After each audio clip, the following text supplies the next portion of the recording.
আওয়ামী লীগ ভেঙে তো জামাত ভেঙে তো আফসোস ছিল না, কিন্তু বিএনপির বাড়ি ভেঙে দিলে রে, এতে ব্যক্তিগত গ্রাজে এটা একটা যুক্তির কথা হলো।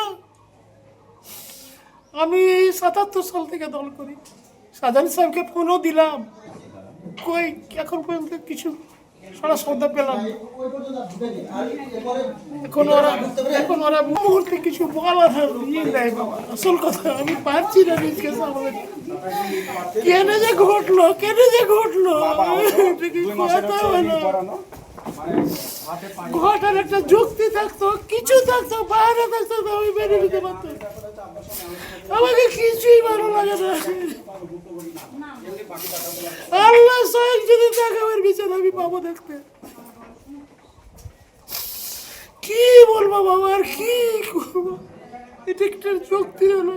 আমার সাজানো বাড়িঘরকে ভেঙে চুরে বাবা শেষ করে দিল। নির্বাচন সুষ্ঠু শান্তিপূর্ণভাবে হয়েছে। তারপরে ওরা যখন সন্ধ্যার দিকে জয়ের পথে জয় করলো, তখন ওরা মিছিল নিয়ে বাবর আলী ওনার ছেলে ভাতিজার নেতৃত্বে মিছিল নিয়ে ইট পাটকেল নিক্ষেপ করে আমাদের বিএনপির নেতা কর্মী 10-12 জনকে জখম করে। তারাকে আমরা বিভিন্ন কমপ্লেক্সে ভর্তি করি, এটাকে ধামাচাপা দেওয়ার জন্যে।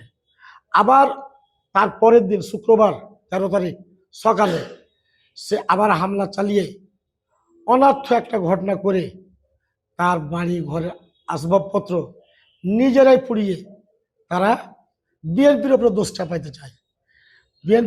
চাপাইতে চায়।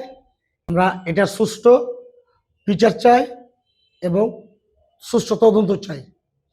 এবং উনি কোনোদিনই বিএনপির কর্মী ছিলেন না, নাই, এবং সে জাতীয় পার্টি করতেন, একাধ রং বদলাইতেন। সে 1997 সালে জাতীয় পার্টির আহ্বায়ক ছিলেন। সে বিএনপির কোনো কর্মী নয়। ওনার ছেলে প্রশাসনের কাছে স্বীকার গেছে, ঢাকা কলাবাগান থানার শিবিরের সদস্য সে হতো, ও কোনো বিএনপির সাথে জড়িত ছিলেন না। এই কথাটি সম্পূর্ণরূপে মিথ্যা এবং বানোয়াট। উনি যে আমার নামে যে দোষ চাপাচ্ছে মোশাররফ হোসেন নামে, সেটিও মিথ্যা এবং বানোয়াট। এই যে আমাদের নেতা কর্মী আহত হয়েছে, আমরা চিকিৎসার কাজে ব্যস্ত থাকায়, অভিযোগ দিতে না পারাই আমরা এটার মানে আইনানুগ ব্যবস্থা আমরা নিতে বাধ্য হবো আর কি, নিব।